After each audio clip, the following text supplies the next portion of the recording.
tout du Herbert. Oh, c'est encore là. Je vous ai donc parlé de Mélusine de Hierges. Eh bien, Mélusine de Hierges... Oh, tout du Herbert. Mélusine a été épargnée par les combats.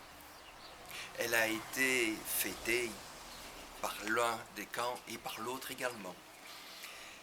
Et puis un jour, il y a eu la paix. On a laissé entrer les chrétiens dans la ville de Jérusalem pour aller sur le tombeau du Christ. Mais il fallait quelqu'un pour diriger. Bien sûr, les grands ont recherché qui pouvait être le plus noble et le meilleur.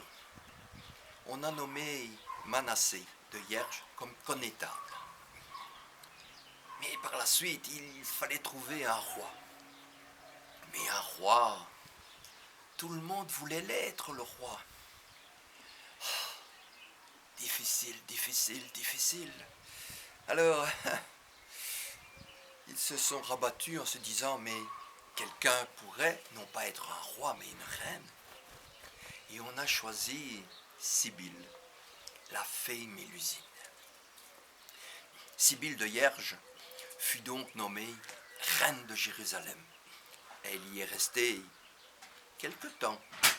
Elle a été la meilleure des reines.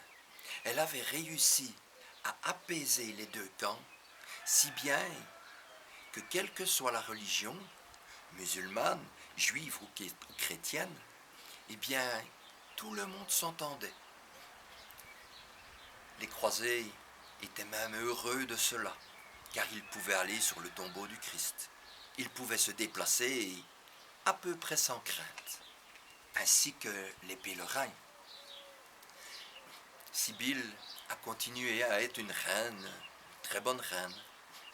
Mais une reine sans un roi, ça n'allait pas trop à cette époque-là. Si bien qu'il a fallu lui trouver un époux. Ce sont tous les seigneurs croisés qui ont discuté, qui ont recherché, et ils en ont trouvé un seigneur, Guy de Lusignan. Ce seigneur, Guy de Lusignan, n'était pas à proprement parler un homme pour elle, parce que cet homme ne rêvait que d'une chose, de guerre, d'or et d'argent. Une femme, ça l'embêtait bien. Mais tout de même, être un nommé roi, ça le faisait. Surtout quand il rentrerait en France, chez lui. Alors il a épousé Sibylle de Lusignan. Voilà, elle est devenue comme cela, Sibylle de Lusignan. Mais elle avait un avantage. Elle régnait, mais son mari ne régnait pas, il ne gouvernait pas. Mais cela ne l'a pas empêché de faire des bêtises. Celui-ci ne rêvait que d'argent, si bien qu'un jour, il a réuni 10 000 chevaliers chrétiens. Il les a convaincus que dans la ville de Hattin, il y avait de l'or, de l'argent, que l'on pouvait attaquer tous ces musulmans. Et les 10 000 chrétiens sont partis sur leurs fidèles destriers, avec leur épée, avec leur lance, avec leur hache. Pas la mienne, elle est cassée, excusez-moi. Mais lorsqu'ils sont arrivés dans la grande plaine de Hattin, les seigneurs se sont trouvés devant toute une armée qui était prête à défendre chèrement sa peau.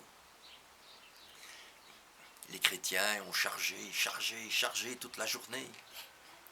Et les morts, les musulmans, ont riposté toute la journée. Et devinez qui a perdu? Les chrétiens. Tous les survivants prisonniers ont été décapités. Aucun survivant. Enfin, je mens. Il y avait le seigneur de Lusignan et 2 autres de ses compères. Mais Saladin, quand il s'est rendu compte que les 2 autres n'étaient pas les chefs, eh bien, devant Guy de Lusignan, il les a fait promptement décapiter. Quant à cet homme, ce Guy de Lusignan, eh bien il est resté prisonnier. Prisonnier pendant quelques mois. Saladin a envoyé un émissaire pour demander une rançon pour lui rendre son mari. Elle a demandé pour avoir de l'aide. Les chevaliers ont payé la rançon. Il faut dire qu'elle a hypothéqué son terrain, ses terres. Mais son mari lui est revenu. Il lui est resté tout le temps fidèle, mais il est surtout resté fidèle à l'or et à l'argent. Mais cela sera pour une autre histoire que je raconterai une prochaine fois. Parce qu'aujourd'hui, il est grand temps d'aller ailleurs. Et vous, restez chez vous.